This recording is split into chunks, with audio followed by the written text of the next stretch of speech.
ఏంటి అనేది మనం తెలుసుకుందాం ఈరోజు.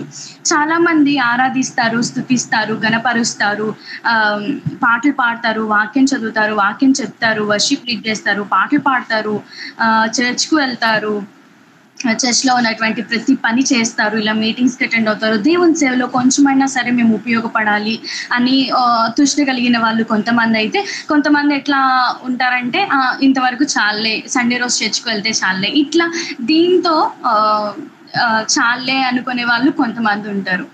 అయితే ఈరోజు వాక్యము ఎవరి కోసం అంటే అందరి కోసం అని చెప్పొచ్చు. ప్రతి ఒక్కరి కోసము దేవుడు ఏది కోరుకుంటున్నాడంటే, అంటే మన దగ్గర నుంచి దేవుడు ఏం ఆశిస్తున్నాడు అనేది మనం ఈరోజు తెలుసుకుందాము. దేవుడు ఒక్కటి మనల్ని కోరుకునేది ఏంటి అనంటే, అందరి పాయింట్ ఆఫ్ వ్యూలో ఏం చెప్తారు అనంటే, పాటలు పాడటము, వాక్యం చదవటము, చర్చ్‌లో అన్నిట్లో ముందుండటము, వీటన్నిటికి మించి ఒకటి ఉంది. అది మనం నేర్చుకోగలుగుతామా? అది చాలా కష్టమైంది. అది తప్ప అన్నీ చేస్తాము. అదొక్కటి మనం మన హృదయాన్ని ఇస్తాము దేవుడికి, అన్నీ చేస్తాము. కానీ ఒక్కటి మాత్రం మిగిలిపోయి ఉంటది. అది ఎప్పుడు బయటపడతదంటే, ఒక సమస్య వచ్చినప్పుడు, ఒక అడ్డంకు వచ్చినప్పుడు, ఒక ఏమంటారు, లైఫ్‌లో ఫేస్ చేయలేనటువంటి సిట్యుయేషన్స్ వచ్చినప్పుడు, అలాంటి టైమ్స్‌లో మనం ఏం చేయలేము కదా! ఆయన మీద విశ్వాసం ఉంచలేము. ఆయన మీద మనం ఏది కూడా డిపెండ్ అవ్వలేని పరిస్థితి. ఇంకొకళ్ళ దగ్గరికెళ్ళి మనం అడగటము, ఇంకొకళ్ళ దగ్గరికెళ్ళి మనము చేతులు చాచటము, ఇంకొకళ్ళ దగ్గరికెళ్ళి మనం ఆశించటము, ఇవన్నీ జరుగుతాయి తప్ప, ఆయన దగ్గర ఆయన వాక్యము, ఆయన సన్నిధి, ఆయన యొక్క ప్రత్యేకత మనకంతా తెలిసినప్పటికీ కూడా ఇవన్నిటిని కూడా మనం విడిచిపెట్టేసి మనం టర్న్ అయిపోతాం గదా!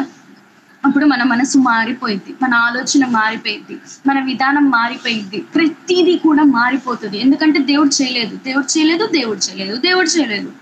సో ఇదే పాయింట్ ఆఫ్ వ్యూలో మనం ఉంటాం కాబట్టి ఏంటంటే మనం ముందుకు స్టెప్స్ వెళ్ళలేమన్నమాట.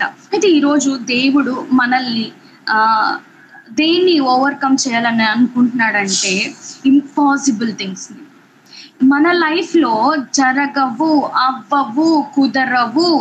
ఫర్ ఎగ్జాంపుల్ నీ హెల్త్ కావచ్చు. నీ హెల్త్ సిట్యుయేషన్ అసలు డాక్టర్స్ కూడా చేతులు ఎత్తేసి ఉండొచ్చు. అది ఇంపాసిబుల్ అయి ఉండొచ్చు. బట్ గాడ్‌కి పాసిబుల్ అని అందరికీ తెలుసు. కానీ దాంట్లో ట్రావెల్ అవుతున్నప్పుడు మనకు తెలీదు ఏం చేయాలనేది. మనం కోల్పోతాము. ఆటోమేటిక్‌గా మనం కోల్పోతాం. నీకు జాబ్ రాదు అని ఒకరు చెప్పేస్తే నీకు అదే ఫిక్స్ అయిపోయి మనం ముందుకు వెళ్తాము. నువ్వు పనికి రావు అనని మీ మమ్మీ డాడీ అంటేనే ఇంకా అది ఫిక్స్ అయిపోతాం మనం.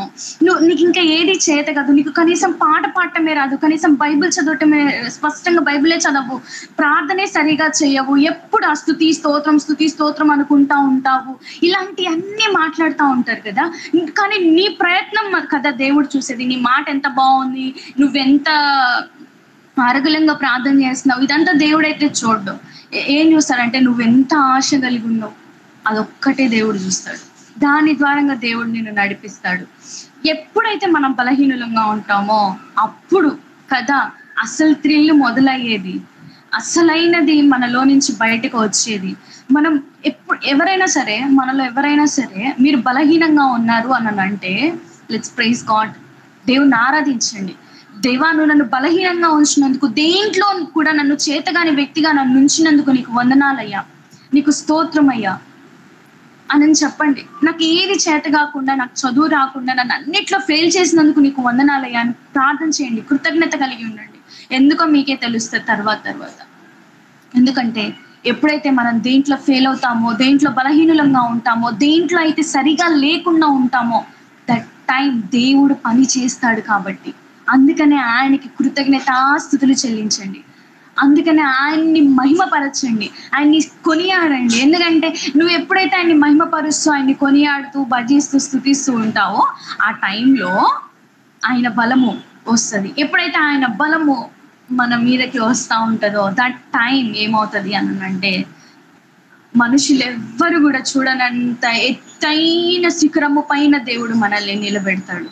దేవుని వాక్యము, అసలు దేవుడు ఏమనుకుంటున్నాడు, అసలు ఏం చేయాలనుకుంటున్నాడు, విశ్వాసంలో నిన్ను, నన్ను, అందరినీ ఎట్లా నడిపించాలని దేవుడు కోరుకుంటున్నాడో మనం ఈరోజు చూద్దామండి. కీర్తనల గ్రంథము 34వ అధ్యాయము 19వ వచనం చదువుకుందాం.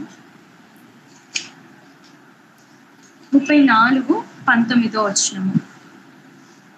నీతిమంతునికి కలుగు ఆపదలు అనేకములు, వాటి అన్నిటిలో నుండి యెహోవా వానిని ఏం చేస్తాడంట? విడిపిస్తాడంట. ఏం చేస్తాడు? ఎవరైనా మ్యూట్ ఆన్ చేసుకొని చెప్పగలుగుతారా? ఉన్నారు కదా.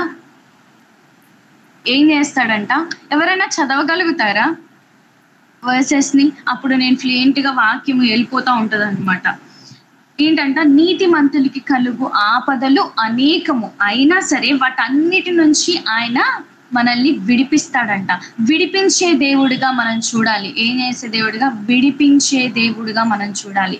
ఆయన విడిపించే, మనకున్న సమస్యను బట్టి, నువ్వు నీతి మంత్రాలు అవ్వని, నువ్వు అనీతి మంత్రాలు అవ్వని, ఎలాంటి దానివైనా, ఎలాంటి వాడివైనా సరే ఆయన విడిపించటానికి సిద్ధంగా ఉన్నాడు. ఎందుకంటే ఇది పాత నిబంధన. క్రొత్త నిబంధనలోకి వెళ్తే మనందరము కూడా పాపాత్ములము కాదు. ఎవరము? మనందరము కూడా చాలా శ్రేష్టమైన వారం అన్నమాట. చాలా ముఖ్యమైనటువంటి వాళ్ళం అన్నమాట మనము. అంటే ఎందుకంటే మన పాపాన్నంతటిని కూడా ఏం చేశాడు? ఆయన తీసేశాడు కదా. మన పాపం అంతా కడిగేశాడు కదా. మన శాపం అంతా ఆయన మోసాడు కదా. మనం ఏదైతే రాంగ్ పర్స్పెక్టివ్ లో మనం ఉన్నామో దాన్ని అంతటిని ఆయన మీద వేసుకొని, ఆ రాంగ్ పర్స్పెక్టివ్ మొత్తం అంతా ఆయన అలా తీసేసుకొని మనకి ఏమి ఇచ్చాడనంటే, ఆయన యొక్క ప్రశస్తమైనటువంటి పరిశుద్ధమైనటువంటి వస్త్రాన్ని, అంగీని మనకి కప్పాడండి, మనకి ఇచ్చాడు ఆయన.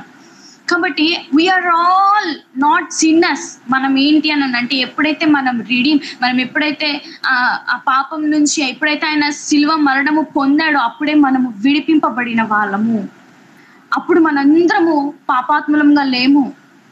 ఎలా ఉన్నాము? నీతిమంతులముగా ఉన్నాము. నీతిమంతునికి కలుగు ఆపదలు అనేకము, కానీ వాటన్నిటి నుంచి కూడా దేవుడు విడిపించాలనేటువంటి డిజైర్ కలిగి ఉన్నాడు.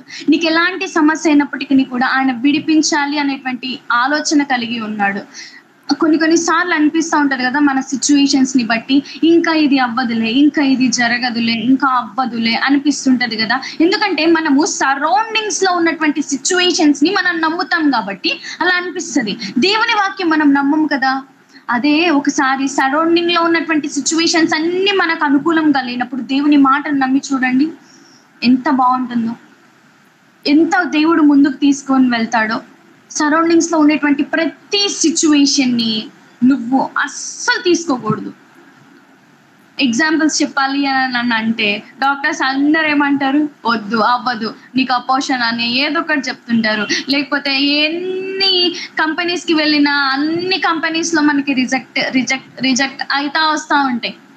అయినా సరే దేవుని వాక్యం ఉంది, దేవుని యొక్క ప్రామిస్ నీకుంది, దాన్ని నమ్మాలి, దాన్ని ఎలా విశ్వసించాలి, దాన్ని కొనసాగించుకోవాలి. అంతేకాని దేవుని మాటను పక్కన పెట్టేసి ఈ లోకంలో ఉన్నటువంటి సరౌండింగ్స్, అక్కడ 2,000 మంది ఒక్క జాబ్ కోసం 2,000 మంది ఉన్నా సరే దేవుని వాక్యము మీద నువ్వు డిపెండ్ అయి వెళ్తే, 2,000 మందిని చూసి బలహీన పడిపోతే కాదు, కానీ ఆ ఒక్క మాట, దేవుని మాటను పట్టి నువ్వు బలము కలిగి వెళ్ళగలిగితే దేవుడు నీకు ఇస్తాడు. అది దేంట్లో అయినా సరే, వేటిల్లో అయినా సరే, నీ సేవలో అయినా సరే. ఎంతమంది క్వైర్ మెంబర్స్ నీ చర్చ్లో ఉండొచ్చు, కానీ దేవుడు నిన్ను ఘనంగా నిలబెట్టలేదా? ఎప్పుడు నిన్ను ఎవరు బాగా చక్కగా పాట పాడవమ్మా అని అనలేదా? ఎంతో ఆదరణమ్మా, నీ మాట వింటే చాలమ్మా, నీ స్వరం వింటే చాలమ్మా, వాక్యం చాలా చక్కగా చెప్తున్నావమ్మా, ఇట్లా ఒక్కటైనా దేవుడు చేస్తాడండి. ఎందుకంటే ఆ 2,000 మంది జనాన్ని చూసి మనం భయపడే కన్నా ఆయన మాటకు విధేయులమై విశ్వాసం ఉంచి నమ్మకం ఉంచి ముందుకు వెళ్తే ఆయన చేసే దేవుడు. ఎందుకంటే అతనికి ఉంది, దేవునికి ఉంది, నన్ను నమ్మితే నేను చేస్తాను అనేది ఆయనకు ఉందన్నమాట. అంటే ఈ బిడ్డ నన్ను నమ్మి నేను చేయకపోతే ఎలాగా? ఒక మనిషికే, సహజమైనటువంటి మనిషికే నన్ను నమ్మి వచ్చారు, నేను వాళ్ళకి లేకపోతే ఎలాగా అననే గుణం ఉంటది కదా. అలాంటిది దేవుడు మహాగణుడు, శ్రేష్ఠుడు, ఉన్నతుడు, మన కోసం అన్నిటినీ చేసిన దేవుడు, ఆయనకి ఉండదా? చెయ్యాలి అని, పెట్టాలి అని, ఇవ్వాలి అని, ఏది అడిగితే అది ఇవ్వాలి అని ఆయనకు ఉండదా? ఆయన గొప్ప దేవుడు కదా. ఆయన అన్నిటినీ ఇచ్చే దేవుడు కదా, అన్నిటినీ చేసే దేవుడు కదా. ఆయనకు అసాధ్యమైనది ఏదీ లేదు కదా, ఆయనకి సమస్తము సాధ్యమే కదా. ఆయన దృష్టిలో మనము అనీతిమంతులమైనప్పటికీ కూడా ఆయన తన ఉచిత కృపను బట్టి మనల్ని ఇంకనూ పోషిస్తున్నాడు కదా, ఇంకనూ మనల్ని హెచ్చిస్తూ ఉన్నాడు కదా. నైట్ టైమ్స్ ఏం చేస్తాం, మనం ఏం చేస్తుంటాం? ఫోన్ పట్టుకొని కూర్చుంటా ఉంటాం, ఫోన్ పట్టుకొని చాటింగ్ చేస్తూ ఉంటాం. కానీ ఆయన నిన్ను విడిచిపెట్టేశాడా? నువ్వు ఆయన విడిచిపెట్టేసి నైట్ టైమ్స్ అంతా ఫోన్ చూసుకుంటాం, మార్నింగ్ ఏదో హడావిడిగా కాలేజ్కో ఆఫీస్కో వెళ్ళిపోయి మళ్ళీ వచ్చి మళ్ళీ నువ్వు నీ తిండి నువ్వు చూసేసుకొని తర్వాత మళ్ళీ ఫోన్ స్క్రోల్ చేసుకొని మళ్ళీ పడుకొని మళ్ళీ లేచి, ఇదే కదా నీ లైఫ్. ఎక్కడ నువ్వు ప్రార్థన చేసుకుంటున్నావు, ఎక్కడ నువ్వు బైబిల్ చదువుతున్నావు, ఎక్కడ నువ్వు వర్షిప్ చేసుకుంటున్నావు, ఎక్కడ నీ హృదయములో ఆయన ధ్యానము లేకపోయినప్పటికీ నిన్ను పోషిస్తున్న దేవుడు అదే. ఆయన నీ హృదయం అంతా ఆయనలో ఉంటూ ఆయన ధ్యానిస్తూ ఉంటే నిన్నెంత ఇదిగా హెచ్చిస్తాడు ఆయన. నువ్వేమి చేయకపోయినా ఉట్టిగా ఉన్నా సరే, నీ సొంత అలవాట్లు చేసుకుంటున్నప్పటికీ కూడా నిన్ను ముందుకు నడిపిస్తా ఉన్నాడు అనంటే, నిన్ను హెచ్చిస్తా ఉన్నాడు అనంటే, నేను ఒక పొజిషన్లో నిలబెడతా ఉన్నాడు అనంటే, అదే ఆయనకి లోబడి ఆయన కట్టుబాట్లన్నిటినీ విశ్వసించి నమ్మి ముందుకు కొనసాగుతా ఉంటే ఆయన ఇవ్వడా? ఇస్తాడు కదా, ఆయన చేస్తాడు కదా. దేవుణ్ణి గొప్పవాడిగా చూడటం మనం నేర్చుకోవాలి. That's called real worship. ఆరాధించడం అంటే ఒక పాట పాడటము. అసలు నేను ఒకటి చెప్తాను, అంటే మా చర్చ్ అనుకోండి. అయితే ఒక పాస్టర్ గారు వర్షిప్ లీడ్ చేయమని చెప్పేసి నాకు అవకాశం ఇస్తా, అమ్మా టైం ఎక్కువ లేదు, ఒక స్లో పాట ఒకటి పాడు, ఒకటేమో స్పీడ్ పాట పాడేసి ఇంకా వర్షిప్ ముగిచ్చేసేయమ్మా, ఆరాధన ముగిచ్చేసేయమ్మా అని చెప్పేసి అన్నారు. నాకైతే దిమ్మ తిరిగి అసలు ఆ రోజు నేను పాటే పాడలేదు. Without song I lead the worship. ఎందుకంటే పాటకి ఎక్కువ ప్రాధాన్యత ఇచ్చేస్తున్నారు. నో, కాదు. ఆ పాటలో ఉన్నటువంటి ప్రతి పదానికి మనము ఇవ్వాలి ప్రిఫరెన్స్ అనేది.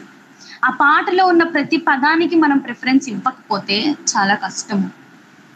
పాటలో ఉన్నటువంటి ప్రతి సారాంశాన్ని మనం గుర్తెరగాలి, మనం నమ్మాలి, విశ్వసించాలి. దాని విశ్వాసముతోటి మనం పలకగలగాలి. అప్పుడు అది మన జీవితంలో నెరవేర్చబడుతుంది. ఒక పాట పాడేసుకుంటే అయిపోయిందిలే. ఎంతసేపు వర్షిప్ చేస్తున్నామండి మనం రోజుకి? ఎంతసేపు బైబిల్ చదువుతున్నాం మనం రోజుకి? ఎంతసేపు మనం ప్రార్థన చేస్తున్నాము? లేదు కదా, అస్సలు లేదు. ఎందుకంటే ఇప్పుడు ఉన్నటువంటి సిచ్యువేషన్స్లో ఎలా అయిపోయింది అని అంటే, ఒక 1 hour మెసేజ్. ఎందుకంటే ఎవ్రీ చర్చ్, ప్రతి చర్చ్ వాళ్ళు ఇప్పుడు యూట్యూబ్ స్టార్ట్ చేసేసారు కాబట్టి సండే ఏదైతే పోస్ట్ చేస్తారో వాక్యము, అది ఏం చేస్తారంటే వింటారు. విన్న తర్వాత నెక్స్ట్ మళ్ళీ ఏం చేస్తారు, అది వాక్యం అయిపోయిన తర్వాత ఒక 4-5 సాంగ్స్ కొత్తగా వచ్చిన పాటలు వింటారు. ఇంకప్పుడు వర్షిప్ అయిపోయింది, ముందు వాక్యం అయిపోయింది, అంతే. మేము దేవుళ్ళలో ఉన్నాం. 10 నిమిషాలు మెసేజ్ వింటారు ఫోన్లో, ఒక అరగంట మెసేజ్ వింటారు, లేకపోతే గంట మెసేజ్ వింటారు, అయిపోయింది. నేను దేవునితో ఉన్నా. ఇప్పుడు గంట మెసేజ్ వింటారు కదా, అయిపోయింది. ఇంకా నేను తినేసి పడుకోవచ్చు, ఫోన్ చూసుకోవచ్చు, అంతే, అయిపోయింది. ఎందుకంటే నేను ఇప్పుడు ప్రేయర్లో ఉన్నాను, మీటింగ్లో ఉన్నాను. ఇది మన సెన్స్. నిజంగా అవునా కాదా అండి? ఇది మన హృదయ ఆలోచన అంతా దీని మీదే ఉండేది కాదు. నువ్వు దేవునితో మమేకమైపోవాలన్నమాట. నీకు రహస్యంగా దేవునితో సంబంధం ఉండాలి. నువ్వు దేవుడు, ఇంకెవ్వరు ఉండకూడదు. Directly connect with God. మోషే ధర్మశాస్త్రము, పాత నిబంధన, వీటన్నిటిలో ఏముండేదంటే ఫస్ట్ తీసుకెళ్ళి యాజకుడికి చెప్తారు. అది గొడవ అవ్వచ్చు, బాధ అవ్వచ్చు, అనారోగ్యం అవ్వచ్చు, ఏదైనా సరే తీసుకెళ్ళి యాజకుడికి చెప్తే యాజకుడు తీసుకెళ్ళి దేవునికి చెప్తాడు. దేవుడు ఏదైతే యాజకుడికి చెప్తాడో యాజకుడు తీసుకొచ్చి ప్రజలకి అది దాన్ని నడిపిస్తాడనమాట, వాళ్ళకి చెప్తాడు. కానీ ఇప్పుడు కొత్త నిబంధనలో ఆఫ్టర్ జీసస్ క్రైస్ట్ వచ్చిన తర్వాత, అతను మన కోసం అన్నిటినీ చేసిన తర్వాత, పరిశుద్ధాత్ముని గిఫ్ట్ గా మనకి ఇచ్చిన తర్వాత, దేవుడు ఒక్కటే కోరుకున్నాడు. ఏంటిదంటే డైరెక్ట్లీ కనెక్ట్. నాతో మీరు అందరూ డైరెక్ట్ గా కలవచ్చు, ప్రతి ఒక్కరు ప్రార్థన చేయొచ్చు, ప్రతి ఒక్కరు మందిరానికి రావచ్చు, ప్రతి ఒక్కరికి సేవ పిలుపు ఉంది, ప్రతి ఒక్కరు నేను ఈచ్ అండ్ ఎవ్రీ వన్, ప్రతి ఒక్కరి కొరకు నేను రక్తాన్ని కాచును, ప్రతి ఒక్కరి కొరకు నేను చేశాను, అందరికీ ఇది అని దేవుడు చెప్తూ ఉన్నాడు కదా, అందరి కోసం అనని. కానీ మనం అందరూ ఒక్కరిని కూడా విడిచిపెట్టలేదు ఆయన. అందరూ, ప్రతి ఒక్కరు, సమస్త దేశములు, ప్రపంచములు ఆయన చేతుల కింద, ఆయన తోటి, ఆయనలోనే ఉండాలనే కదా డైరెక్ట్లీ కనెక్ట్. కానీ మనం ఏం చేస్తాం, వింటే చాలు, పాటలైనా సరే వాక్యమైనా సరే వింటే చాలు, ఇంకేం చేయవసరం లేదు. ఇంకా సండే చర్చికి వెళ్ళినప్పుడు పాటలు పాడటము, వాక్యం వింటము, ఆరాధనలో ముందుకు వెళ్ళటము, చేతులెత్తి వర్షిప్ చేయడము, పాట పాడటము. పాట పాడటంలో కాదండి, ఆ పాట నీ నోట్లో నుంచి రాకూడదు, కడుపులో నుంచి, హృదయములో నుంచి, ఆత్మతోటి, సత్యముతోటి ఆయన్ని ఆరాధించే విధంగా ఉండాలి తప్ప కేవలం నోటి దగ్గర నుంచి వచ్చేది విధంగా ఉండకూడదు. నువ్వెంత మాత్రాన ఆకాశానికి చేతులు ఎత్తుతూ నువ్వు పాడిన దానికి ప్రయోజనం ఉండదు. నువ్వెంత బిగ్గరగా నువ్వు మైక్ పట్టుకొని పాడుతూ ఉన్నా కానీ దానికి ప్రయోజనం ఉండదు. నువ్వెంత గలమెత్తి పాడినా అది ప్రయోజనం ఉండదు. నీ స్వరం ఎంత బాగున్నా అది ప్రయోజనం ఉండదు. కొన్ని ఉంటాయి దేవుల్లో, కొన్ని ఉంటాయి, వాటిని ముందుకు తీసుకెళ్ళాలి. మన సొంత నిర్ణయాలు, మన సొంత ఆశలు, మన సొంతంగా కావాలి దేవుడిని మన సొంత నిర్ణయాల కొద్దీ మనం ఆలోచిస్తున్నాం. కానీ దేవుడు వేరు. మన ఆలోచనతో దేవుడు ఉండడు. దేవుని ఆలోచన వేరు, దేవుని తత్వము వేరు, ఆయన ప్రణాళికలు వేరు, ఆయన యొక్క ఆలోచనలు వేరు, మన ఆలోచనలు వేరు. భూమికి ఆకాశానికి ఉన్నది తేడా కాదు, దానికన్నా దూరమైనటువంటి తేడాలో ఉన్నాయన్నమాట ఆయన యొక్క ఆలోచనలు, మన యొక్క ఆలోచనలు. సో అర్థం చేసుకోనండి, దేవుని మనసు ఎరిగి ఉండటం అనేది మనకి చాలా ముఖ్యము. దేవుని మనసు ఎరిగి ఉండాలి. ఆయన యొక్క మనసు ఏమై ఉండింది అని అంటే, దేంట్లో అయితే మనము శక్తిహీనులుగా ఉన్నామో, దేంట్లో అయితే మనము బలహీనులముగా ఉన్నామో, దాంట్లో నుంచి దేవుడు నిన్ను లేవనెత్తాలి అనేటువంటి డిజైర్ కలిగి ఆయన ఉన్నాడు. ఆయన ఒక ఆశ కలిగి ఉన్నాడు. నేను ఈ బిడ్డను విడిపింప చేయాలి, ఈ బిడ్డను నేను విడిపింప చేయాల్సిందే అనేటువంటి ఆలోచనలో ఆయన ఉన్నాడు కదా. కానీ మనకి ఆ ఆలోచనతో, ఆయన యొక్క ఆలోచనతో మనకి సంబంధం లేదు. మన ఇష్టం వచ్చినట్టుగా మనం ఉంటాము. అదే విధంగా మార్కు సువార్త చదువుకుందామండి. మార్కు సువార్త 9వ అధ్యాయము 23వ వచనంలో ఒక మాట ఉంటదన్నమాట. దేవుణ్ణి లిమిట్స్ తో చూస్తూ ఉంటాము కదా.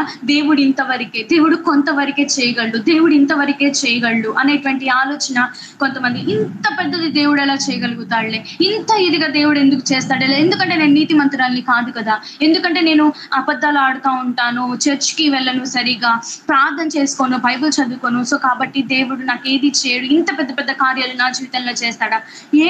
ఏమైంది? బైబిల్ చదవటానికి ఏమైంది? చర్చ్కి వెళ్ళటానికి ఏమైంది? పాటలు పాడటానికి ఏమైంది? నేర్చుకోవడానికి ఏమైంది? దేవునికి సమయం ఇవ్వకుండా ఏం చేయాలనుకుంటున్నాం, ఏం సాధించాలనుకుంటున్నాం? మనము దేవునికి సమయం ఇవ్వకుండా ఆయన్ని పక్కన పెట్టేసి మనం ఏం సాధించాలనుకుంటున్నాం, ఏం చేయాలనుకుంటున్నాం? కాదు, దేవుడు ఉండాలి. ఆయన ఉంటేనే ముందుకు వెళ్తుంది జీవితము. నీ జీవితం ఎవరి చేతిలో ఉంది? నీ చేతిలో కాదు, దేవుని చేతిలో ఉండాలి. దేవునికి అప్పగించాలి. దేవునికి ఇచ్చేస్తే అది నువ్వు కూడా ఊహించినంత కంటే ఎక్కువగా ఆయన హెచ్చిస్తాడనమాట. ఆయన ప్రణాళికలు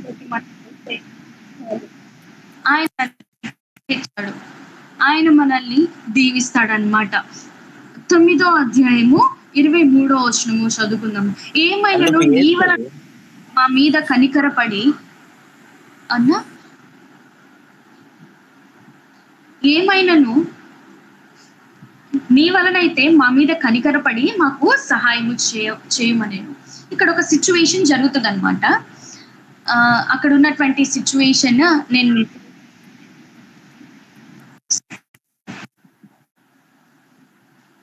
అక్కడ ఉన్నటువంటి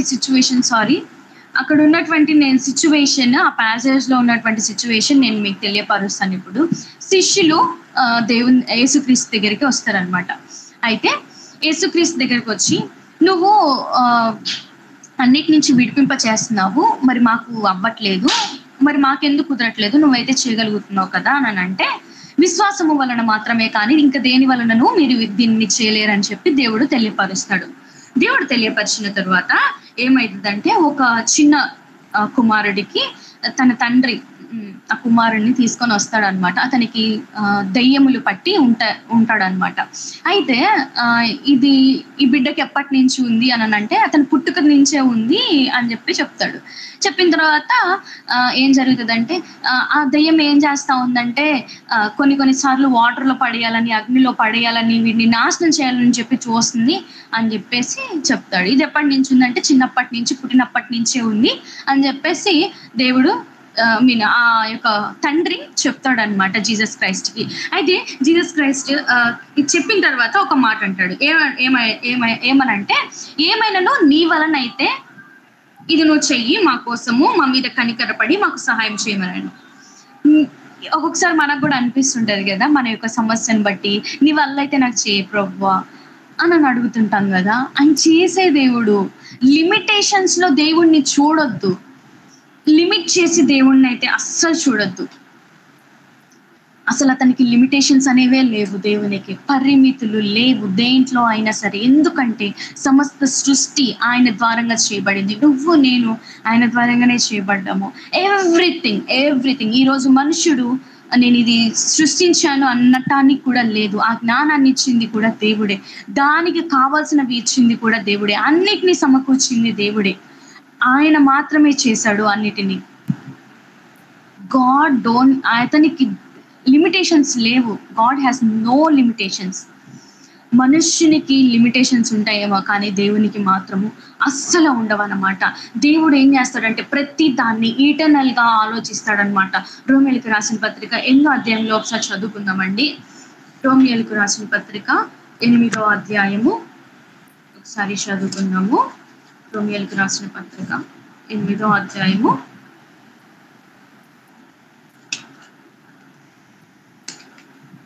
28వ వచనం చదువుకుందామండి. అందరికీ తెలిసినటువంటి వచనం అన్నమాట ఇది. దేవుని ప్రేమించు అనగా ఆయన సంకల్పము చొప్పున పిలువబడిన వారికి మేలు కలుగుటకై సమస్తమును సమకూడి జరుగుచున్నవని ఎరుగుదము. సమస్తము సమకూడి జరుగుచున్నవి అని అదొకసారి ఫుట్ ప్రింట్ చూద్దాము. మేలు కలుగుటకై దేవుడు సమస్తమును సమకూర్చి జరిగించుచున్నాడు.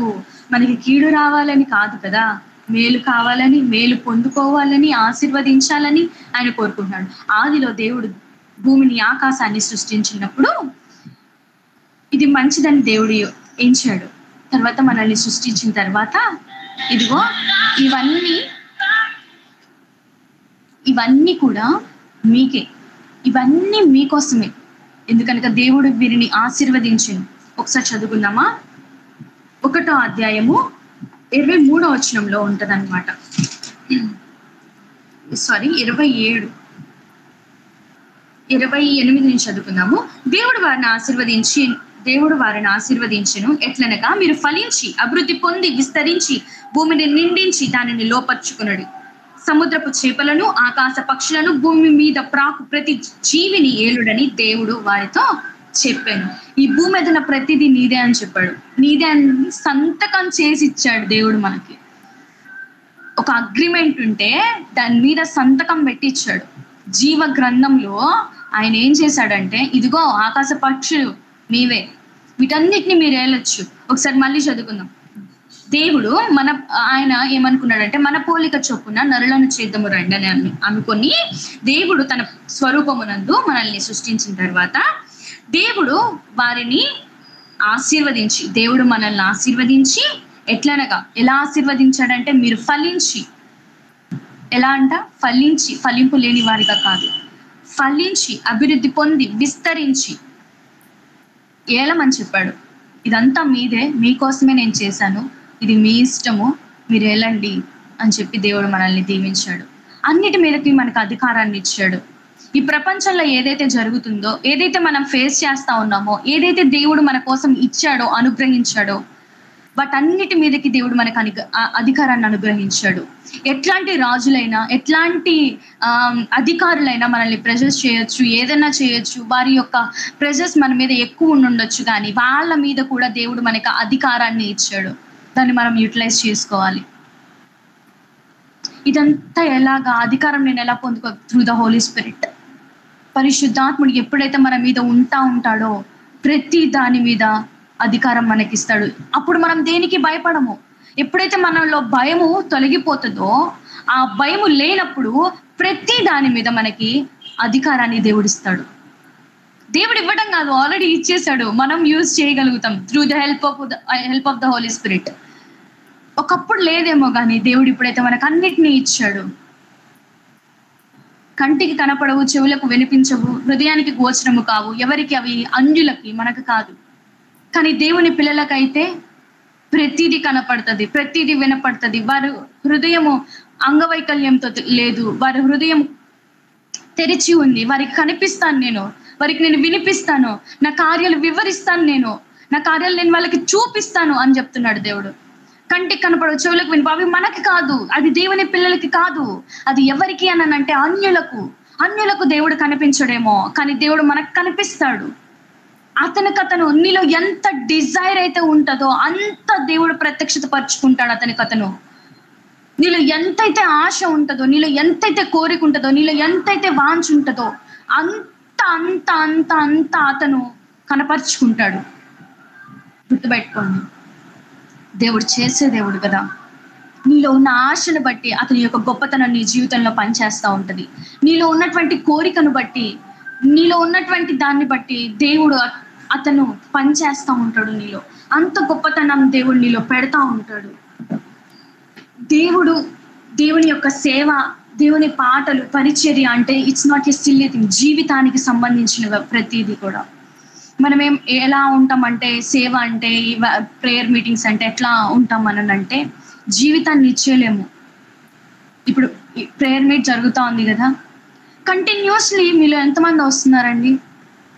కంటిన్యూస్లీ బ్రదర్కి మీరు సపోర్టివ్గా ఎంతమంది ఉంటున్నారు చెప్పండి? ఒక్కడిగా కష్టపడుతున్నారా అన్నని? నో. ఒక చెయ్యి వేయండి, షేర్. ఇంకొకరికి చెప్పండి, మీటింగ్ ఉంటుంది రా, దేవుడు ఆశీర్వదిస్తాడు, దేవుడు దీవిస్తాడు, ఆయన మన కోసం చాలా చేశాడు, ఆయన సువార్త మనం ప్రకటించాలి. ఇలాంటి హార్ట్ లేకపోతే కష్టమండి. ఆయన రాకడ అతి సమీపంగా ఉంది. ఎంత వీలైతే అంత సువార్త ప్రకటించేసేయాలి, అంతే భీభత్సంగా. ఎవరు ఊహించినటువంటి రీతిలో సువార్త ఎవరికి కావాలంటే వాళ్ళకి మనము అందింప చేసేయాలి. స్టేటస్ పెడతా ఉంటారు. ఏం పెడతారు అసలు మీరు స్టేటస్? అసలు దేని గురించి పెడతా ఉంటారు? పెట్టలేరా? ఈరోజు ప్రేయర్ ఉంది, అందరు జాయిన్ అవ్వండి. మీ క్రిస్టియన్ ఫ్రెండ్స్ లేరా? నాట్ ఓన్లీ క్రిస్టియన్ ఫ్రెండ్స్, హిందూస్కి నడిపించరా? వాళ్ళ బాధ ఏంటో మీరు తెలుసుకోరా? ఇదిగో దేవుడు నాకు నీ టెస్టిమోనీ షేర్ చేయి. నీ హిందూస్ ఫ్రెండ్స్కి, అన్యులకి నీ టెస్టిమోనీ షేర్ చేయి. ఇదిగో ఈ విధంగా ఉంది, నీ సమస్య కూడా దేవుడు తీరుస్తాడు, నువ్వు రా అని చెప్పగలుగు. దేవుడు చూసేది అదే, దేవుడు కోరుకునేది అదే. రేపటి దినాన నువ్వు పరలోక రాజ్యానికి వెళ్తావు, దేవుని దగ్గరికి ఏం తీసుకొని వెళ్తావు? ఒక్క ఆత్మనన్న తీసుకొని వెళ్ళవా? నీ హృదయం ఇక్కడే ఇచ్చేస్తావు కదా, మళ్ళీ అక్కడికి వెళ్ళి మళ్ళీ హృదయాన్ని ఇస్తే ఎలాగా? ఒక్క ఆత్మనన్న ప్రార్థన చేయండి, రోజు నుంచి ప్రారంభించండి. ఒక్క ఆత్మనన్న నేను రక్షించి నేను నీ కోసం తీసుకొని రావాలి ప్రభువా, నాకు అంత కృపను దయచే ప్రభువా, నాకు అంత ఇవ్వు ప్రభువా. గుర్తుపెట్టుకోండి, దేవునికి లిమిటేషన్స్ అంటూ ఉండవు. దేవుడి దేన్నన్నా చేయగలిగినటువంటి దేవుడు. ఆయన యొక్క అధికారము మనకి తెలిస్తే చాలు, ఆయన గొప్పతనం మనకి తెలిస్తే చాలు.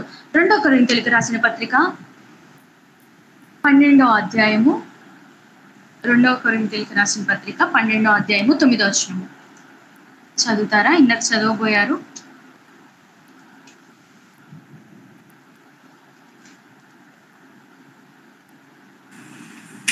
అందుకు నా కృప నీకు చాలును, బలహీనత యందు నా శక్తి పరిపూర్ణమగుచున్నదని ఆయన నాతో చెప్పెను. కాగా క్రీస్తు శక్తి నా మీద నిలిచియుండు నిమిత్తము విశేషముగా నా బలహీనతల యందే బహు సంతోషముగా అతిశయపడుచున్నాను. థ్యాంక్ యూ అన్న. ఏం చాలంట?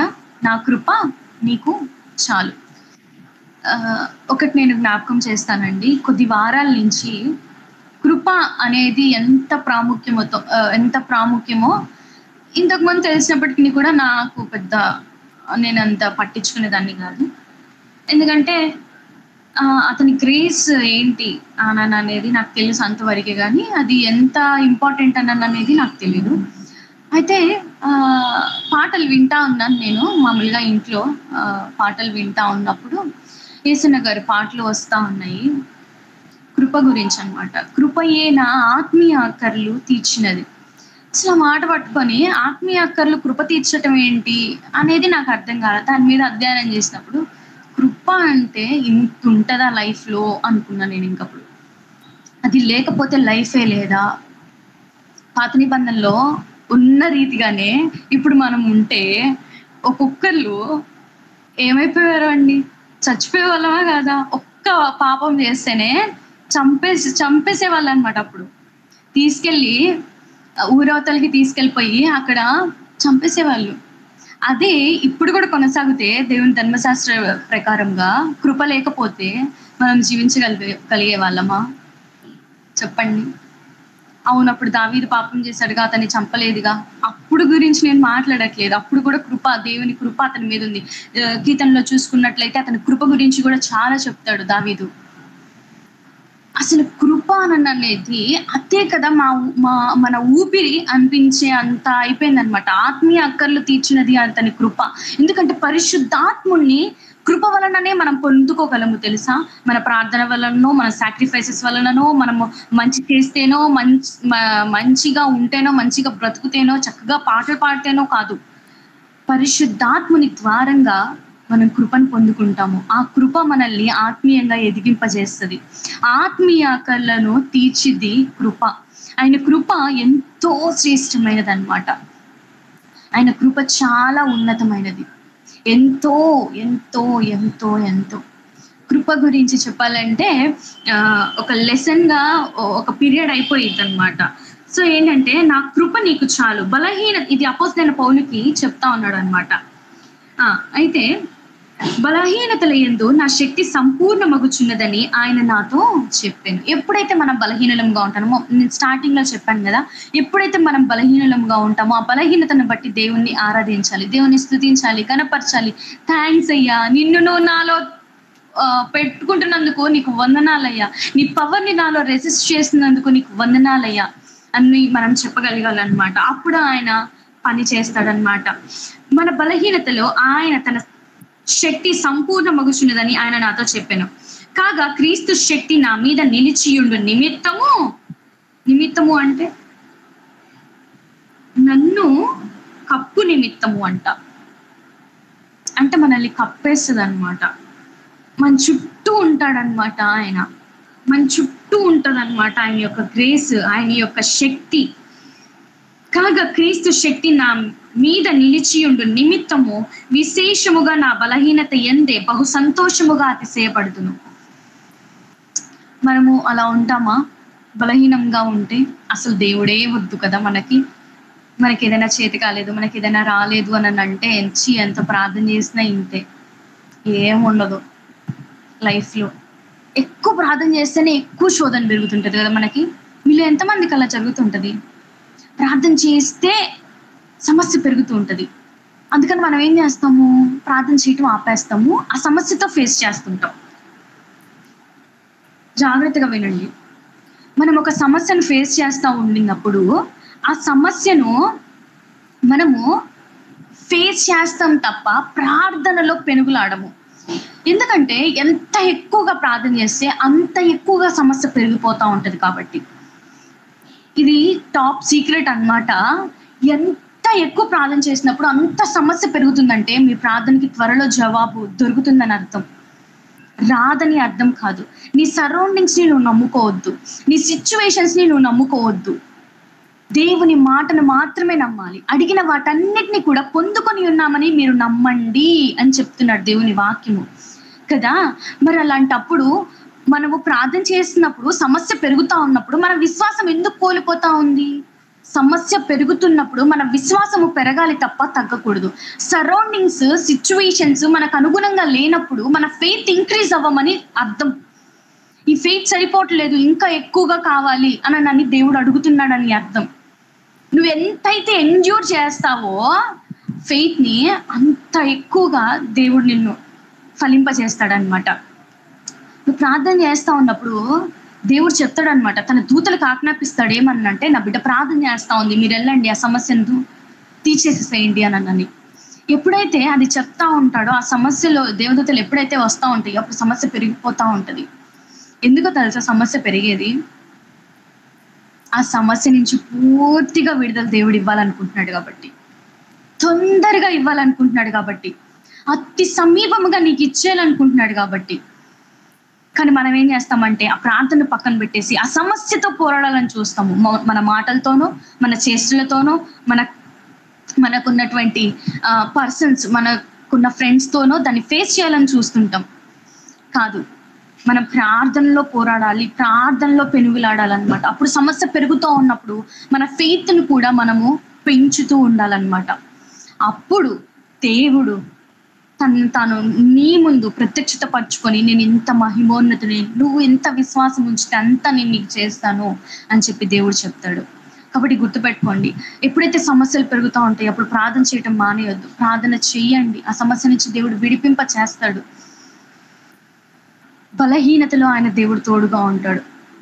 తన శక్తి సంపూర్ణముగా మన మీద చుట్టూ ఉంచుతాడనమాట.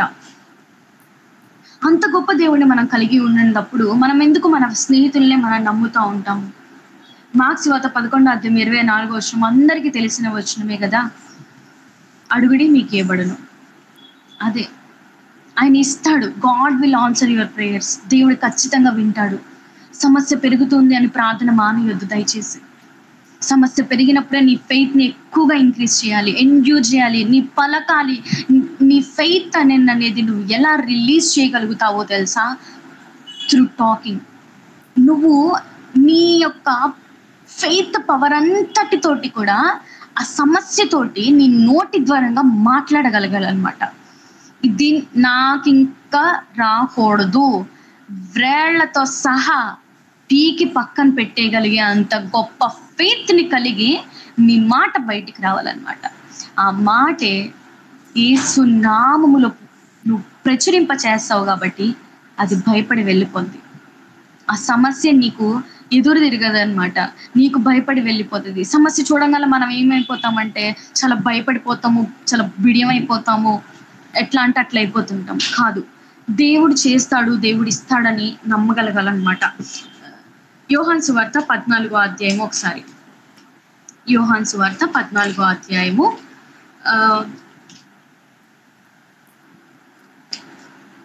12 చదువుకుందాం.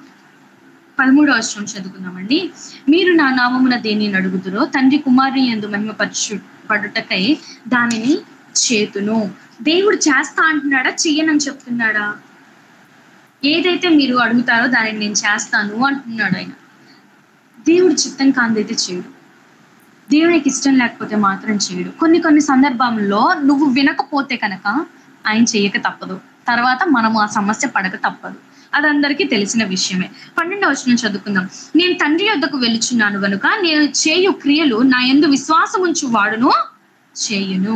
ఆయన ఏదైతే చేశాడో, ఎవరు? జీసస్ క్రైస్ట్ దేన్నైతే చేయగలిగాడో అది ప్రతి దాన్ని కూడా మనకి చేయగలిగే అంత శక్తి దేవుడు మనకంట ఇస్తాడంట. వాటికంటే మరి గొప్పవి అతడు చేయునని మీతో నిశ్చయముగా చెప్పుచున్నాను. అతను ఎవరు? పరిశుద్ధాత్ముడు. అంటే జీసస్ క్రైస్ట్ కన్నా ఎక్కువ చేయగలగమంట మనము. పరిశుద్ధాత్ముడు నడిపించగలుగుతాడంట. చూసారా, మనల్ని హెచ్చించడానికి దేవుడు తను ఆత్మలో ఎంత తగ్గించుకున్నాడో ఆలోచించాలి. దేవుని వాక్యం అంటే, దేవుడు అంటే ఆషామాషిగా అట్లా కాదు, కానీ శ్రద్ధతోటి, వినయముతోటి మనం ముందుకు వెళ్ళాలండి. అదే చాప్టర్లో 1 and 2 చదువుకుందాము. అదే చాప్టర్లో 1 and 2 చదువుకుందామండి.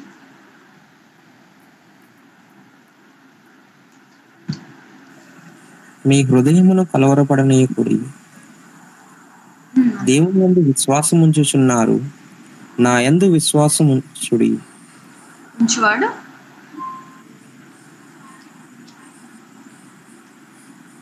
నా తండ్రి ఇంట అనేక నివాసములు కలవు, లేని యెడల మీతో చెప్పుదును, మీకు స్థలం సిద్ధపరిచి వెళ్ళుచున్నాను. అదేనా? అన్న ఫస్ట్ వర్స్ చదవండి అన్న. మీ హృదయమును కలవరపడనీయకుడి, దేవుని యందు విశ్వాసం ఉంచుచున్నవారు నా యందును విశ్వాసం. మన హృదయాలు అంటే కలవరపడనీయొద్దంట. మనం ఏం చేస్తాము, సమస్యను చూసి చాలా భయపడుతుంటాము. సమస్య పెరుగుతూ ఉన్నప్పుడు ప్రార్థనకి దూరం అయిపోయి ఆ సమస్యను ఫేస్ చేస్తూ ఉంటాం. ఎందుకు? ఆ సమస్య అంటే మనకి భయం కాబట్టి, దేవుడు అంటే భయం లేదు కాబట్టి, అతను చేస్తాడు అన్న నమ్మకం లేదు కాబట్టి, అతను ఇస్తాడు అనేటువంటి విశ్వాసం లేదు కాబట్టి అక్కడికి వెళ్ళిపోయి మన మాట ద్వారంగానో మన చేష్టల ద్వారంగానో ఎలాగైనా సరే దీన్ని ఫేస్ చేయాలి అనని ఎవరో ఒకళ్ళ దగ్గరికి వెళ్ళి ఏదో ఒక సలహాలు అడిగేస్తూ ఉంటాం. ఇది ఎలా చేయాలి, దీన్ని ఎలా చేయాలి, ఏదైనా జాబ్స్ ఉంటే చూడు, అది ఉంటే చూడు, ఇదేంటే చూడు, ఏంటేంటో చేస్తుంటాం. కాదు, దేవుడు చేస్తాడు, దేవుడు ఇస్తాడు. ఆయన మీద విశ్వాసం ఉంచాలన్నమాట. రోమీయులకు రాసిన పత్రిక 3వ అధ్యాయము 3వ వచనము లాస్ట్ వర్స్ అండి, ఇది చదువుకుందాము. రోమీయులకు రాసిన పత్రిక 3వ అధ్యాయము 3వ వచనం చదువుకుందాం.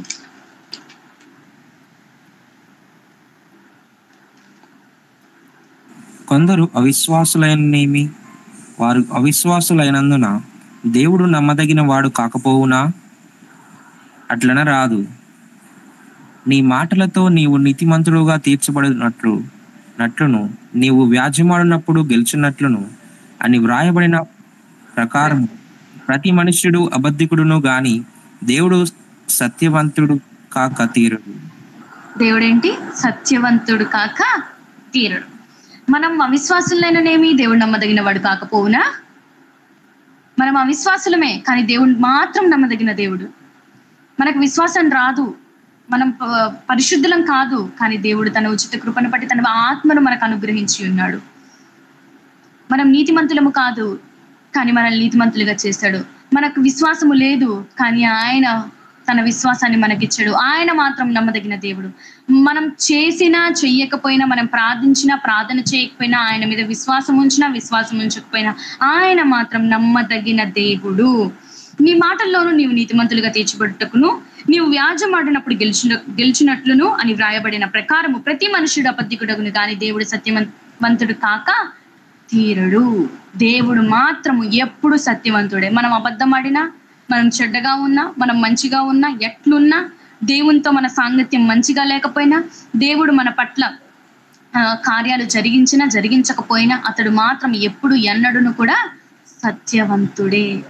ఆయన మాత్రము నమ్మదగిన దేవుడే. ఇది నమ్మాలి.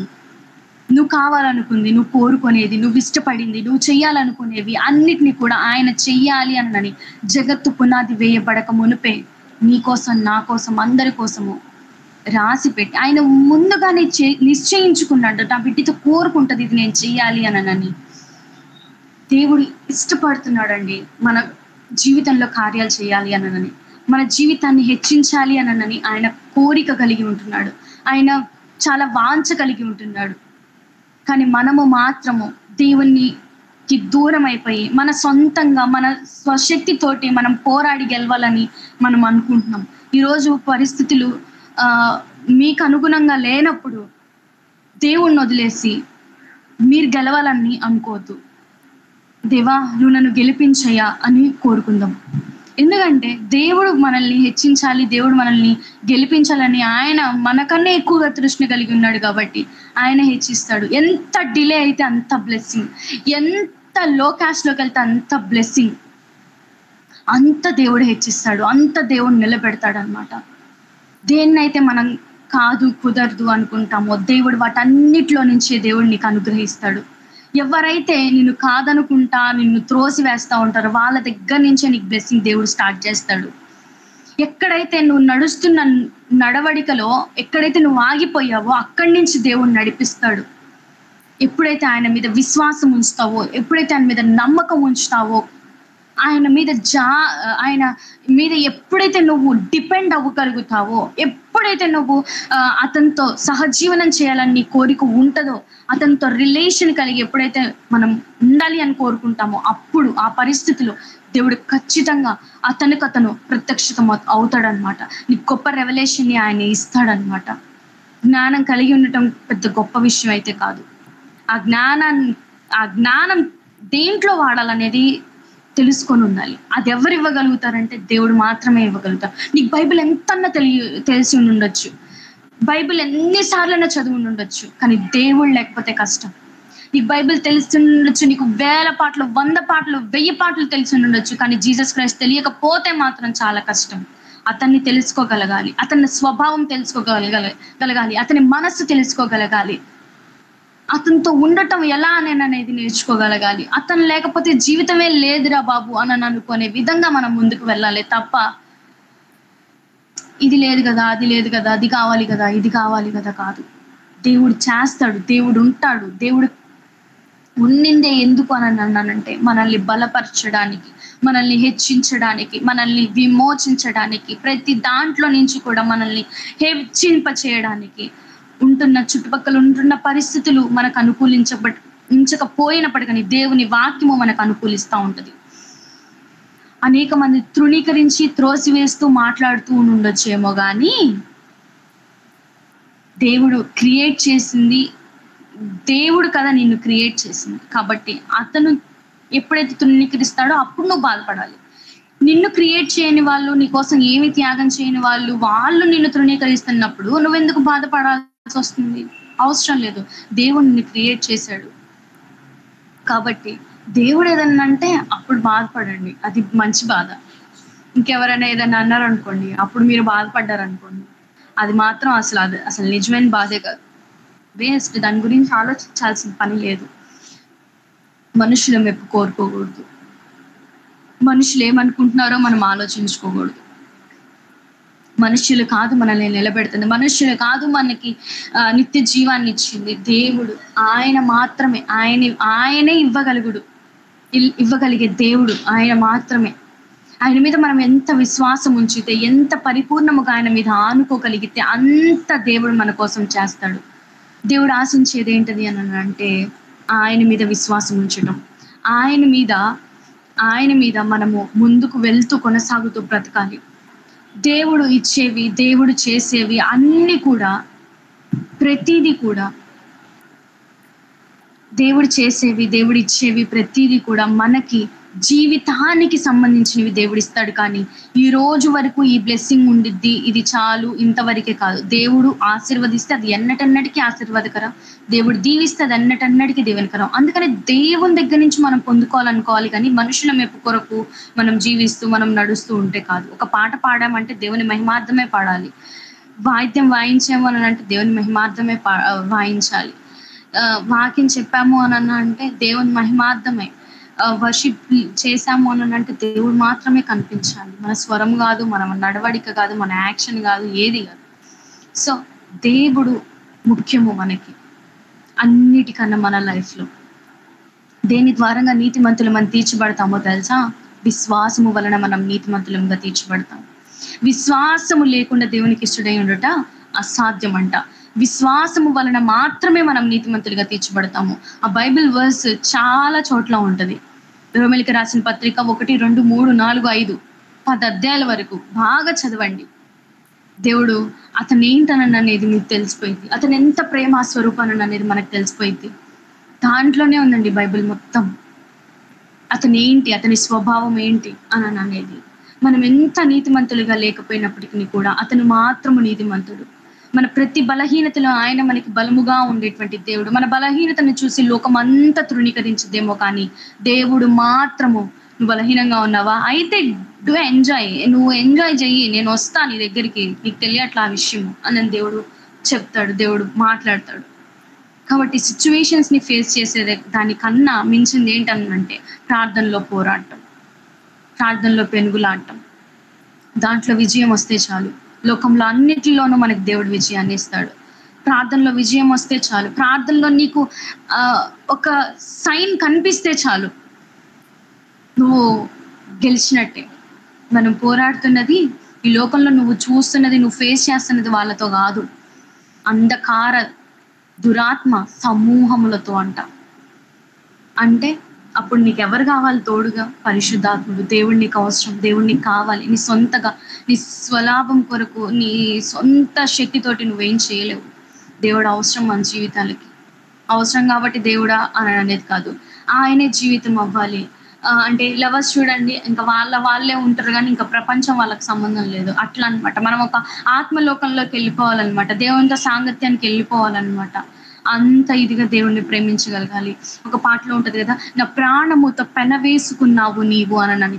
పెన అంటే ఇంకా ఇట్లా అన్నమాట, ఇంకా జాయింట్ అన్నమాట. అంటే ఈ హెయిర్ వెంట్రుకు అంత గ్యాప్ కూడా లేనంత విధంగా అటాచ్మెంట్ అన్నమాట. నీ ప్రాణముతో ఆయన ప్రాణము అంత అటాచ్ అయిపోవాలన్నమాట. అసలు ఏ రకంగా రాశారో కానీ ఆ పాట మాత్రము, ఆ దైవజనుడు గ్రేట్. అంత ఫీల్డ్లోకి వెళ్తేనే రాయగలుగుతారు, అంత ఫీల్డ్లోకి ఆ పాష గారు వెళ్ళారు కాబట్టి రాశారు. కాబట్టి మనము ఎలాంటి స్థితిలో ఉన్నాం? ఒక పాట పాడితే భక్తి పర్రాలుగా, భక్తి పడ్డుగా ఫీల్ అయిపోవటం కాదు. దేవునికి చేయాల్సిన చాలా ఉంది, చాలా ఉంది. ఒక పాట పాడితే అయిపోదు, బైబిల్ చదివితే అయిపోదు, వాక్యం చెప్తే అయిపోదు. సాక్రిఫైస్ అనేది కావాలి, లవ్ కావాలి, షేరింగ్ కావాలి. ఇంత ఉంది దేవునిలో, ఇంత ఉంది దేవునితో. కాబట్టి ప్రతి ఒక్కరము కూడా ఆయనతో ఉండే వారంగా, ఆయనతో సహజీవనం చేసే వారంగా మనం ముందుకు కొనసాగుదామండి. ప్రార్థన చేసుకుందాము. పరిశుద్ధుడైన దేవ, ప్రేమ కలిగిన దేవ, సహాయకుడమైన తండ్రి, నీ పరిశుద్ధమైన నామమునకు స్తోత్రములు ప్రభా. నీ పరిశుద్ధమైన నామమునకు స్తుతులు తండ్రి. నువ్వు మాకు ఇచ్చిన గొప్ప సమయాన్ని బట్టి నీకు వందనాలయ్యా. నీ బిడ్డలు తండ్రి ప్రభా అయినా దేంట్లో అయితేనైనా నీ ఏళ్ళ విశ్వాసం ఉంచి ఉంచి ఉంచి ఉంచి ఉంచి ఉంచి తండ్రి ప్రభా నిరాశతో తండ్రి ఉన్నారు. ప్రతి బిడ్డను మీరు లేవనెత్తమని అడుగుచున్నానయ్యా. ప్రతి బిడ్డతో మీరు మాట్లాడుతూ రమ్మని అడుగుచున్నాను ప్రభా. ప్రతి బిడ్డలో తండ్రి ప్రభా నేను నీ వినికిడిని దయచేయమని అడుగుచున్నాను ప్రభా. నీ స్పర్శనివ్వమని అడుగుచున్నాను ప్రభా. నీ ముఖము మనోహరము, నీ స్వరము మాధుర్యము అనే రీతిగా తండ్రి ప్రభా నీ స్వరాన్ని వారికి వినిపింపచే ప్రభా. నీ ముఖము, నీ యొక్క ఐశ్వర్యము, నీ యొక్క ఘనమైనటువంటి కార్యములు చూసే విధముగా వారిని మీరు హెచ్చించమని వేడుకుంటున్నానయ్యా. ప్రతి బిడ్డను మీరు ఆశీర్వదించి, దీవించి, బలపరిచి ఉన్నతంగా నిలబెట్టమని అడుగుచున్నాను ప్రభా. నువ్వెంత ప్రాధాన్యత, నువ్వెంత ప్రాముఖ్యమో ప్రతి బిడ్డనైనా తెలుసుకున్నటకు సహాయం దయచేయండి ప్రభా. నేను నీతో అనుబంధం కలిగి జీవించటకు సహాయం దయచేయండి ప్రభా. నిన్ను పోలి బ్రతుకుటకు సహాయం దయచేయండి ప్రభా. నీకు ఇష్టకరముగా బ్రతుకుటకు సహాయం దయచేయండి ప్రభా. మేలైనా జరిగించండి ప్రభా, కీడైనా తొలగించండి ప్రభా. అయ్యా తండ్రి ప్రభా, అయినా ఏదైతే ఫేస్ చేస్తా ఉన్నారో, ఎక్కడైతే ఆగిపోయి ఉన్నారో తండ్రి ప్రభా, ఒక మంచి గ్రాటిట్యూడ్ ని వీరికి ఇవ్వమని అడుగుచున్నాను ప్రభా. ప్రాస్పర్ చేయమని అడుగుచున్నాను ప్రభా. తండ్రి ప్రభా నైనా ఒక మంచి స్టాగ్నేషన్ ఉంటున్నారా మీరు వీరిని తీసుకొని వెళ్ళమని వేడుకుంటున్నాను ప్రభా. అయ్యా తండ్రి నేను దేంట్లో అయితే ఆగిపోయారో తండ్రి నేను దాంట్లో మీరు కొనసాగింపచేయండి. దేంట్లో అయితే చేత కావట్లేదో దాంట్లో మీరు మీ ఆత్మ ద్వారంగా నేను గొప్ప కార్యంలో వీరి పట్ల మీరు జరిగించండి. అది సేవలోనో, కుటుంబంలోనో, ఉద్యోగంలోనో, చదువులోనో, దేంట్లో అయినా సరే దేని ప్రభా. దేంట్లో అయితే ఆగిపోయిన పరిస్థితి ఉందో, దేంట్లో అయితే బలహీన పరిస్థితి ఉందో, దేంట్లో అయితే చేతగాని పరిస్థితి ఉందో, దేంట్లో అయితే చీకటిని చూస్తా ఉన్నారో దాంట్లో మీరు వెలుగుగా ఉండి నడిపించమని అడుగుచున్నాను ప్రభా. నీకును, వాక్యానికి, నీ ప్రార్థనకి మీరు అవకాశం ఇవ్వటకు, సమయాన్ని ఇవ్వటకు సహాయం దయచేయండి ప్రభా. నీతో సహజీవనం చేయనట్లుగా సహాయం దయచేయండి ప్రభా. నీ ఆత్మ, నీ ప్రత్యక్షత ప్రతి బిడ్డకు మీరు అనుగ్రహించమని అడుగుచున్నాను ప్రభా. సర్టెన్ నాలెడ్జ్ ని నేను మీరు వీరిలో పెట్టమని వేడుకుంటున్నాను ప్రభా. గొప్పవైనటువంటి తలంపులు మీరు వీరిలో పెట్టమని అడుగుచున్నాను ప్రభా. నీ ఆలోచన మీరు వీరికి అనుగ్రహించమని అడుగుచున్నాను. నీ తలంపులు మీరు వీరికి అనుగ్రహించమని వేడుకుంటున్నాను ప్రభా. సమస్తము కూడా తండ్రి ప్రభా నేను నీ ఆత్మాధీనంలో జరిగించుకున్నందుకు నీకు వందనాలు, తాదిస్తుతులు చెల్లించుకుంటున్నాను తండ్రి ప్రభా. అయ్యా ఈ యొక్క తండ్రి ప్రభా ఫెలోషిప్ ని బట్టి ప్రార్థిస్తున్నాను తండ్రి. ఇంతవరకు కూడా ప్రభానైనా అన్నిటిలోనూ మీరు జరిగించున్నారు, అందుని బట్టి నీకు వందనాలు. ఇక ముందును కూడా ప్రభా అనేక మందికి దీవెనకరముగా, అనేక మందికి ఆశీర్వాదకరముగా ఇక ఫెలోషిప్ ఉండేలాగా సహాయం దయచేయండి ప్రభా. అయ్యా తండ్రి ప్రభానైనా అనేక మంది వీరి ద్వారంగా దీవింపబడుదురు గాక, అనేక మంది వీరి ద్వారంగా హెచ్చింపబడుదురు గాక, అనేక మంది ఈ మీటింగ్స్ ద్వారంగా తండ్రి ప్రభానైనా దీవెనకు పాత్రులగుదురు గాక. తండ్రి నాయన మీరు హెచ్చింపచేయండి, విస్తరింపచేయండి, దీవించండి, వర్ధిలింపచేయండి, ఫలింపునివ్వండి, ఆశీర్వదించండి. మెండారుగా నీ దీవెన ప్రభా నైనా ఈ యొక్క ఫెలోషిప్ లో ఉంటున్నటువంటి ప్రతి ఒక్క బిడ్డకి నేను మీరు కుమ్మరింప చేయమని అడుగుచున్నానయ్యా. అయ్యా తండ్రి ప్రభా, దేంట్లో అయితే నేను కోల్పోతున్న స్థితిలో ఉన్నారు దాంట్లో మీరు లేవనెత్తమని అడుగుచున్నాను ప్రభా. దేని కొరకే తన ఈ ఫెలోషిప్ లో ఉన్నటువంటి మెంబర్స్ నేను ప్రార్థన చేస్తా ఉన్నారు, ప్రతి ఒక్క దానికి మీరు జవాబు ఇవ్వమని అడుగుచున్నాను ప్రభా. ఎటువంటి బంధకాలతో ఉన్నారో ప్రతి బంధకం నుంచి విడుదలను అనుగ్రహించమని అడుగుచున్నాను తండ్రి. ప్రతి ఒక్క బలహీనతను మీరు తీసివేయమని అడుగుచున్నాను ప్రభా. నీ బలాన్ని ప్రసాదింప చేయమని అడుగుచున్నానయ్యా. ఎండిన ప్రతి ఒక్క దాన్ని తండ్రి ప్రభా నీ ఆత్మ ద్వారంగా చిగురింప చేయమని అడుగుచున్నాను ప్రభా. చేతగా ప్రతి పరిస్థితిలో మీరు వీరికి తోడుగా ఉండమని అడుగుచున్నాను ప్రభా. అయ్యా అన్నిటిలోనూ అన్ని విషయాల్లోనూ మీరు వీరికి సహాయకుడు తోడై నడిపించమని ప్రభానైనా అనేక మందికి నేను ప్రచింప చేసే వారిగా వీరందరినీ మీరు ఆయుధపరచమని వేడుకుంటూ సమస్తము కూడా ప్రభుత్వాన్ని నీ పాదాలకి నీ చెంతకి నేను అర్పించుకుంటూ నన్ను నేను తగ్గించుకుంటూ నీ ఘనమైన నామాన్ని హెచ్చిస్తూ ప్రభు యేసు నామమున అడిగి వేడుకొని ప్రార్థించుకుంటూ నిన్న నా ప్రియ పరలోకపు తండ్రి ఆమేన్.